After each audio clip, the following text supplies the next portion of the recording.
제6장 신대륙의 새로운 식민지들. 바다 건너 북아메리카에 정착한 청교도들. 도쿠가와 이에야스가 일본에서 막부를 세우던 동안에 허드슨은 캐나다 땅에서 북서 항로를 찾아 헤매었고, 지금은 미국 버지니아주 제임스타운의 식민지 개척자들은 생존을 위한 혹독한 몸부림을 치고 있었어. 그리고 영국에서는 희한한 일이 일어났단다. 윌리엄 브래드퍼드라는 이름의 젊은이가 고국을 영영 떠나겠다는 참으로 하기 힘든 결심을 굳혀보고 있었던 거야. 브래드퍼드는 청교도였어. 영국 국교회가 카톨릭 교회로부터 빌어온 모든 것들을, 가령 양초와 향과 제단과 성직자들과 기도서 같은 것들을 말끔하게 씻어내기를 바라는 프로테스탄트 신자였던 거야. 그러나 다른 청교도들과는 달리 브래드퍼드와 그의 친구들은 영국 국교회가 그러한 것들을 언젠가는 반드시 말끔히 씻어낼 것이라는 희망을 버렸던가 봐. 그래서 그들은 영국 국교회로부터 떨어져 나와서 그들만의 방식으로 예배를 올렸어. 그래서 영국 사람들은 그들을 분리파라고 불렀단다. 제임스 국왕은 분리파 신자들에게 세금을 무겁게 물리고 그들이 교회 건물을 사용하는 것을 금지했어. 그래서 브래드퍼드와 그의 친구들은 헛간이나 마곡간에서 예배를 보아야 했단다. 브래드퍼드는 국왕의 병사들이 어느 때건 기회만 생기면 그들을 체포해서 감옥에 보낼 것이라는 것을 잘 알고 있었어. 그래서 그와 분리파 신자들은 영국을 떠나기로 결심했어. 어디든 자기들만의 방식으로 자유롭게 신을 섬길 수 있는 곳으로 가려는 것이었지. 어디로 가야 하나? 네덜란드 사람들은 프로테스탄트 신자들을 차별하지 않았고 영국에서 그리 먼 곳도 아니었거든. 네덜란드로 가려고 했나봐. 브래드퍼드와 다른 분리파 신자들은 집안의 재산과 가족을 작은 나무배에 싣고 북해를 건너 네덜란드로 갔어. 그들은 레이덴이라는 작은 도시에 정착했어. 이제 분리파 신자들은 어느 누구의 간섭도 받지 않고 자유롭게 교회에 모일 수 있게 되었어. 지나치게 많은 세금을 내라는 요구를 받지도 않았고 병사들에게 체포당할 염려도 없었어. 브래드퍼드는 거기에서 도로시라는 이름의 영국 처녀와 결혼했어. 그녀도 물론 분리파 신자였어. 그들은 아들을 낳아서 이름을 존이라고 지었어. 어린 존과 다른 분리파 신자의 자식들은 네덜란드어를 배우며 자랐어. 네덜란드 아이들하고 사귀고 나무로 만든 신발을 신는 법을 배우고 얼어붙은 운하에서 스케이트를 탔어. 그들은 영어를 잊어가기 시작했어. 또 분리파의 신앙마저도 잊어갔어. 브래드퍼드는 나중에 이렇게 썼단다. 자식들이 부모 곁을 떠났다. 군대에 들어가거나 바다로 나가버렸다. 훨씬 더 나쁜 길로 빠져든 자식들도 덜어 있었으며 자식들이 부모들의 삶과는 전혀 딴판으로 나가는 것이었다. 그래서 브래드퍼드와 분리파 신자들은 자식들을 충실한 영국인 분리파 신자로 키울 수 있는 곳으로 떠나고 싶었단다. 그러나 영국으로 다시 돌아갈 수는 없었어. 어디로 가야 하나? 북아메리카는 어떨까?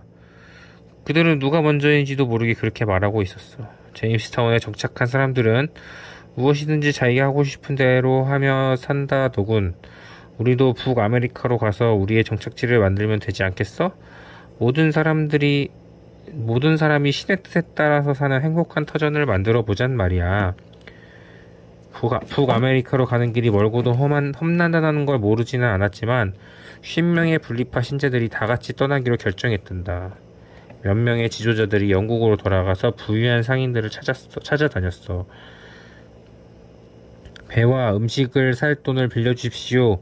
나중에 새로운 땅에 정착하면 그곳에서 캔 금과 보석으로 그 빚을 꼭 갚겠습니다. 몇몇 상인들이 그들에게 돈을 빌려주었어. 그들은 한 가지 조건을 달았다는구나. 그 조건이란 게 무엇이냐고? 네덜란드에 있는 50명만이 떠날 게 아니라 자기들이 추천하는 60명의 사람까지도 데리고 가달라는 것이었어. 남자와 여자, 어린이까지 합쳐서 고작 10명만으로 새로운 터전을 만들기에는 힘이 붙이지 않겠냐는 것이었지. 10명의 분리파 신자들은 상인들에게 빌린 돈으로 새로운 배를 샀어. 메이플라워라는 이름의 그 배 위에서 그들은 60명의 다른 이주자들을 처음 만났단다. 그들은 그 사람들을 이방인들이라고 부르고 그들 자신을 성자들이라고 불렀어. 그러나 브래드퍼드는 또 다른 명칭을 생각해냈단다. 그는 메이플라워에 탄 모든 사람들을 필그림이라고 불렀어. 필그림은 순례자라는 뜻이야. 누구나 자유롭게 신을 경배할 수 있는 행복한 터전을 이루기 위해 거룩한 길을 떠나는 기독교인들이란 뜻이야. 지금 우리는 브래드퍼드가 붙인 그 명칭으로서 그 사람들을 지칭하는 경우가 거의 대부분이란다.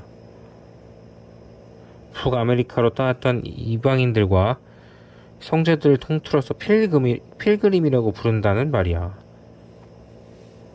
메이플라워호가 드디어 영국을 출발했어. 브래드퍼드와 도로시 부부는 아들 존을 네덜란드에 남겨두었단다. 신데르기 가서 개척할 정착지보다는 아무래도 거기가 어린 아들에게 더 안전할 것이라고 판단했던 것이었지. 망망대해에서 추위에 떨면서 오랜 항해를 힘겹게 한 끝에 마침내 수평서 너머에 육지가 나타났어. 필그림이 새로운 터전을 일굴 그들의 땅에 도착한 것이야.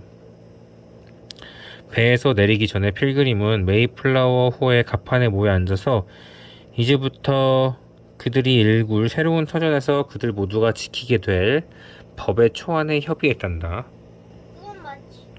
이방인들도 성자들과 똑같은 법을 지키고 사는 것이 그들 모두의 뜻이고 바람이었던가 봐. 메이플라워 서약이라고 불리는 이 협의에서 그들은 전원이 합의한 법안만이 법으로 선포될 수 있고 한 번 선포된 법에 대해서는 양보와 엄수의 정신을 다해서 누구나가 복종해야 한다고 결정했어.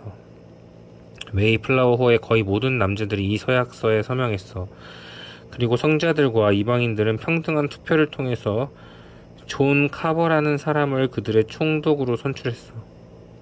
그러고 나서는 남자들은 여자와 아이를 메이플라워호에 기다리게 하고 주위를 탐사하러 나갔어. 그들은 새로운 정착지를 세우기에 딱 알맞다 싶은 곳을 발견했어. 옥수수가 무성히 자란 밭들이 있고 맑은 물이 흐르는 개울이 가까이에 있어서 그들은 허물어져가는 집들도 보았어. 기다란 나뭇가지들을 활처럼 휘어서 양쪽 땅에 박아서 엮은 것에다가 갈대 잎으로 짠 두꺼운 거적 덮은 집들이 드문드문 서 있는데 아마도 몇 년 전에 버려진 인디언 마을이겠다 싶었어. 그들은 메이플라워호로 돌아왔어. 이 기쁜 소식을 알리려고 저만치에서부터 소리를 지르며 뛰었지. 근데 배에서 우르르 뛰어내려온 여자들이 모두 엉엉 울고 있던 거야. 깜짝 놀란 남자들은 잠시 후 브래드퍼드의 아내 도로시가 배전에서 떨어져서 그만 익사했다는 놀라운 소식을 들어야 했다는구나. 물에 빠져서 죽었다는 거지. 브래드퍼드는 언제까지 슬퍼하고만 있을 처지가 못 되었단다. 겨울이 닥쳐오고 있었고 필그림은 가족들을 위해서 저마다 집을 지어야 했어. 작업은 고단하고도 더뎠을 거야. 영국에서 가져온 바짝 마른 과자와 콩과 소금물에 절인 고기 등의 음식이 떨어져 가고 있었어. 열병과 괴열병과 군주임으로 사람들이 죽어나가기 시작했어. 브래드퍼드는 나중에 그때 일을 기록한 글에서 하루에 2-3 사람이 죽는 날도 있었다라고 썼어. 그런데 다행히 근처에 살던 원주민들이 그들의 처지를 몹시 딱하게 여겼어. 완파노아그 족의 추장 메사소이트가 그들에게 서로 사이좋게 지내자는 뜻을 전해왔어. 그의 부하들 중에서 스칸토라는 사람이 영어를 할 줄 알았던가 봐. 스칸토의 통역을 통해서 메사소이트와 영국인들은 서로를 해치지 않겠다고 다짐하는 내용의 조약을 맺었단다. 스칸토는 또 필그림에게 옥수수를 심는 법을 가르쳐 주었어. 브래드퍼드의 기록을 읽어볼까? 그가 그가 우리에게 밭에 옥수수 씨를 심는 방법을 가르쳐주고 싹이 돋은 다음에는 어떻게 돌보아야 하는지를 가르쳐 주었다. 그는 또 밭에 씨를 심을 때에는 먼저 썩은 물고기를 거름으로 넣어야 한다는 것도 가르쳐 주었다. 오랜 세월 동안 경작으로 땅이 기름지지 못하고 메마르기 때문에 그렇게 하지 않으면 나중에 거두어들일 때 아무것도 없게 된다는 것이었다.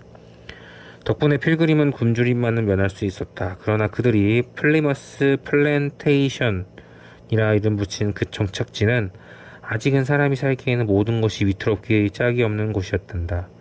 몹시 무더운 어느날 필그림의 총독 존 카버가 옥수수 밭에서 일을 하고 있었는데 갑자기 머리가 지끈거리기 시작했어. 그는 집에 돌아와서 자리에 누웠지. 그러나 곧 의식을 잃었단다. 그리고 며칠 만에 존 카버는 숨을 거두었어. 필그림은 브래드퍼드를 새 지도자로 선출했어. 브래드퍼드는 정착지를 사람이 살만한 곳으로 만들려고 힘껏 노력했단다.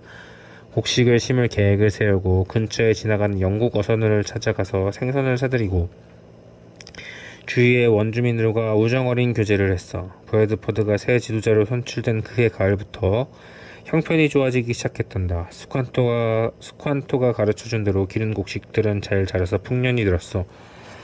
곡식을 다 거두어들인 날 필그림은 바닥에 불을 피우고 옥수수와 야생 칠면조 고기와 물고기, 사슴고기를 구워서 차려놓고 메사소이트와 90명의 완파노아그 인디언을 초대했단다. 90명의 완파노아그 인디언을 초대했단다. 이것이 최초의 추수감사절 행사였어. 필그림은 낯선 땅에서 무사히 살아남도록 가호해주신 신에게 감사하는 마음을 바쳤던 거야. 그리고 오래지 않아서 더 많은 필그림이 신대륙으로 오게 돼. 저마다 자기들만의 방식으로 신을 경배할 수 있는 자유를 찾아서 고국을 떠나왔던 거야. 플리머스 플랜테이션의 북쪽에 2,000명 이상의 필그림이 모여 사는 또 하나의 정착지가 생겼어. 그들은 그곳을 메사추세츠만 식민지라고 불렀어. 플리머스 플랜테이션과 메사추세츠만 식민지는 지금 미국 동북부 메사추세츠주에 속해 있단다. 신대륙의 네덜란드 사람들. 그 후에도 더 많은 영국인들이 신대륙으로 이주해 왔어. 플리머스 플랜테이션과 메사추세츠만 식민지 주위에는 수많은 영국 식민지들이 속속 생겨났고 이윽고 그 일대는 뉴 잉글랜드라고 불리게 되었단다. 그 무렵에 캐나다 땅에서는 프랑스 식민지 개척자들이 뉴 프랑스를 이루어서 살고 있었어. 그들은 저 아래 남아메리카에서 스페인 사람들이 뉴 스페인을 이루어 살고 있었지. 네덜란드 사람들이 가만히 보고만 있었을까?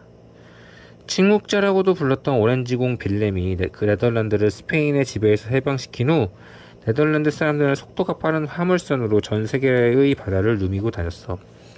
부유한 상인들끼리 끼리끼리 힘을 합쳐서 돈을 모아서 아시아 곳곳에 무역 전진기지라는 작은 정착지를 만들었단다. 그들은 아시아로 가는 배의 선장들과 계약을 맺어서 사가지고 온 비단과 향료와 차와 커피를 유럽의 장사꾼들에게 팔고 이익금을 나누어 가졌어. 그 후 네덜란드 정부는 타인들의 집단을 하나로 묶어서 네덜란드 동인도 회사라는 이름의 거대한 기업을 만들었어. 이 회사의 활약으로 네덜란드는 엄청나게 부유한 나라가 되었단다. 최대의 도시인 암스테르담은 유럽에서 가장 분주한 항구로 보냈어.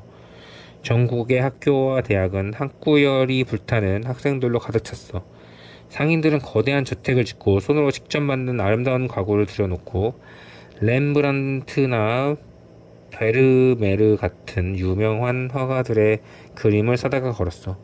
그 모든 게 네덜란드가 세계 최고의 해상 무역국으로 발전한 덕분이었지. 그 무렵에 영국 타운과 허드슨은 신비한 북서 항로를 찾아 헤매고 있었어. 선원들의 반란으로 바다에 버려진 뒤 행발분명이 되었고 귀신이 되어 떠돌고 있다는 앞에서 이야기했지. 떠돌고 있다고. 허드슨은 네덜란드 상인들한테서 탐험 비용을 지원받았어. 그는 실패했지만 대신에 나라 밖의 사람들에게 비버와 곰 등의 진귀한 모피를 언제든지 팔 준비가 되어 있는 인디언들의 이야기를 그들에게 전해주었단다. 허드슨이 탐사했던 이제는 허드슨강이라고 불리는 그 강에 네덜란드 상선들이 나타나기 시작했어. 그들은 쇠로 만든 주전자와 냄비와 칼과 화살촉 같은 것들을 인디언들에게 주고 비버와 밍크와 곰의 모피를 받았어. 수많은 네덜란드 상인들은 허드슨강의 연안으로 들락거리자 어느 때부터 그 일대는 뉴 네덜란드라는 이름으로 불리게 되었단다. 네덜란드 정부는 또 하나의 거대한 기업을 만들었어. 네덜란드 서인도 회사가 그것인데 이 회사는 암소와 양, 옥수수와 밀, 종차, 쟁기와 탈곡기 같은 것들을 가득 실은 배에 30가족을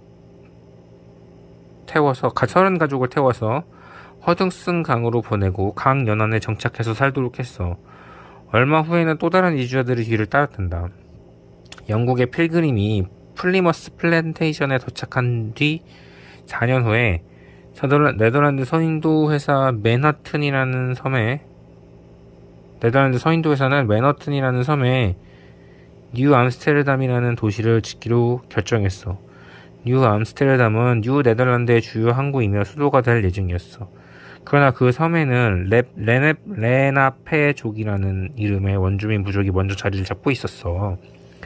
그래서 네덜란드 사람들은 레나페족에게 선물을 줄 테니 맨하튼 섬을 내어달라고 제의했어. 레나페족은 선물을 덥석 받았다는구나. 나중에 전해진 이야기에 의할 것 같으면 그 선물이라는 게 유리로 만든 구슬과 항아리와 솥, 칼, 도끼, 옷감, 두루마리 몇 개가 전부였는데 돈으로 치면 24달러 어치였대. 엄청 쪼꼬미거든요. 근데 맨하튼 섬을 팔아버렸대. 근데 맨하튼 섬의 값이 그 정도일 리가 없었어. 레나페족 사람들의 머릿속에는 그 땅을 판다는 생각 같은 것은 아예 하고 있지도 않았어. 그들의 땅이라는 것은 공기가 그러한 것처럼 원래 임자 없는 곳이라고 생각하는 사람이었던 거야. 그들은 언젠가 그 섬에 들어와 어느 곳에 자리를 잡고 나무의 등걸과 가지와 껍질로 집을 짓고 땅을 갈아서 옥수수와 호박을 기르고 숲에서는 사슴과 곰을 사냥하고 냇가에서는 조개를 줍고 가재를 잡으며 살아왔을 뿐이었지. 그러다가 몇 년이 지나서 숲에는 사슴이 드물어지고 냇가에서는 가재가 눈에 잘 띄지 않게 되면 짐을 꾸려서 다른 곳으로 다시 자리를 잡는 거야. 레나페족 사람들은 맨하튼 섬에 들어온 네덜란드 사람들도 거기서 몇 년을 살다가 다른 곳으로 갈 거라고 생각했던 거야. 그러나 뉴 암스테르담의 식민지 개척자들은 머릿속에 잠시만 살다가 떠난다는 생각 같은 것은 맨 처음부터 있지도 않았어. 그들은 섬의 한쪽 끝에 거대한 요새를 짓고 거기서부터 섬의 저쪽 끝까지 가로지르는 넓은 도로를 냈단다. 그들은 그 도로를 브로드웨이라고 불렀어. 넓은 길이란 뜻인데 현재 뉴욕시 맨하튼의 브로드웨이가 바로 그것이란다. 뉴 암스테르담은 급속도로 성장해갔어. 인도와 아프리카에서 설탕과 럼, 소금, 향료를 실은 향료를 실어온 배가 들어오면서 원주민들이 모피를 가지고 나가서 교환을 하고 제임스타운과 뉴 잉글랜드 사람들은 돈을 가지고 와서 샀지. 전 세계 곳곳에서부터 상선들이 뉴 암스테르담으로 왔어. 집들이 늘어가고 나그네들이 묵는 여관들이 생기고 저녁에는 와글와글 떠들면서 술을 마시는 퍼블릭 하우스 혹은 펍이라는 선술집들이 생겼어. 사람들이 너무나도 많이 몰리자 마침내 뉴 암스테르담에 들어온 건물의 4분의 1이 펍이 되었다는구나. 상업이 활발해지자 도시가 몹시 지저분해지기 시작했어. 건물의 널판지가 떨어져 나가도 아무도 같이 붙이려고 하지 않았다는구나. 브로드웨이 흙바닥에는 온통 구덩이가 파였어. 주민들은 음식 쓰레기를 그냥 문을 열고 거리에 내던졌고 그것을 먹으려고 돼지와 소가 떼를 지어 거리를 돌아다녔고 선술집에서는 취한 상인들이 온갖 추태를 부리고 좁은 길에서도 마차를 전속력으로 내달렸어. 마차들이. 뉴 암스테르담에 딱 한 개 있는 교회는 아무도 돌보지 않은 채 허물어져 가고 마을 한가운데 요새도 무너져 내리고 있었어. 네덜란드 서인도 회사는 계속 뉴 암스테르담에 새로운 총독을 파견했지만 어느 누구도 이미 망가져버린 그곳을 어찌해볼 수가 없었단다. 네덜란드 서인도 회사는 이번이 마지막이라는 생각으로 또 한 사람의 총독을 파견했어. 햇살이 화사하고 찬바람이 부는 5월의 어느 날 아침에 키가 크고 얼굴이 매우 근엄한 퇴역 군인 피터 수투이 베산트라는 사람을 태운 배가 도착했어. 그가 배에서 육지로 사다리를 내려올 때 부두에 모인 사람들의 귀에 이상한 소리가 들렸어. 저벅쿵. 스투이 베산트는 3년 전에 오른쪽 다리를 잃었어. 그래서 그 자리에 나무로 만든 가짜 다리를 은못으로 바꾸고 은띠로 둘러서 붙였던 거야. 마을을 둘러본 스투이 벤선트는 입이 딱 벌어졌겠지. 그는 이렇게 썼단다. 뉴 암스테르담은 아주 심하게 망가져 있었다. 담장은 모두 인간과 가축에게 짓밟혀서 허물어져가고 있었다. 그는 즉시 새로운 법률을 선포하기 시작했어. 술을 마시고 싶은 사람은 술값 외에도 다른 돈을 내야 했어. 그 돈을 모아 건물을 수리하는 데 썼어. 돼지와 염소 같은 가축은 반드시 우타를 치고 그 안에서 키워야 했어. 선술집은 저녁에 일찍 문을 닫아야 했고 일요일에도 반드시 문을 닫아야 했어요. 그 조치 때문에 어떤 사람이 심하게 투덜거리자 스투이 벤산트는 이렇게 말했어. 당신의 머리를 잘라서 네덜란드로 보낼 거야. 불평을 하고 싶거든. 거기 가서나 하란 말이야. 주민들은 새로운 법률들을 좋아하지 않았어. 그들은 새 총독을 그의 나무 다리에 빗대어서 올드 실버네일이라고 부르거나 옹고지 피터라는 등의 매우 공손하지 않은 별명을 불렀단다. 그러나 스투이 베산트는 아랑곳도 하지 않았어. 그는 불평한 사람들에게 마음을 쓸 겨를이 없었어. 그의 식민지 주위에는 온통 영국 식민지들이 있었고 영국인들이 네덜란드의 영역까지도 차지할 거라고 늘 기웃거렸어.